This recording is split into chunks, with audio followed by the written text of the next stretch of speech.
আমি তোমাকে উদ্দেশ্য ছাড়া ভালোবাসিনি, তোমাকে একটা উদ্দেশ্য নিয়েই ভালোবেসেছি, আর আমার উদ্দেশ্যটা ছিল পূর্ণতা। তবে তোমার থেকে পেলাম দুঃখ ভরা জীবন, একাকিত্ব মন, হতাশগ্রস্ত আর শূন্যতা। তুমি ছিলে আমার খুব শখের, তাই তোমার থেকে একটু সুখ চাইতে গিয়েছিলাম।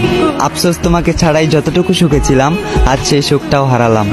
তোমার মনের দুয়ারে এক মুঠো ভালোবাসার আবদার করতে গিয়েছিলাম, তবে তুমি আমাকে তাড়িয়ে দিলে। তুমি হয়তো নিজেও জানো না যে মানুষটা এত ভয়ঙ্করভাবে তোমাকে চাইলো, তুমি সেই মানুষটাকেই হারালে। তোমাকে চাইতে চাইতে হয়েছি আমি ধ্বংস। আমি ধ্বংস হয়ে আফসোস করতাম না যদি পেতাম তোমায়, আর তুমি হতে আমার জীবনের অংশ। জোর খাটিয়েও তোমাকে আপন করতে পারলাম না, তাই বিদায় দিয়ে সবকিছু মেনে নিলাম, আর তোমাকে অন্য কারো হয়ে যেতে দিলাম। সহ্য করে নিলাম মনের মধ্যে বয়ে যাওয়া ঝড়। একদিন তুমি বুঝবে কি হারিয়েছ, আর বুঝবে সেদিন খুঁজবে ওই দিন, যেদিন আমার ঠিকানা হবে অন্ধকার কবর।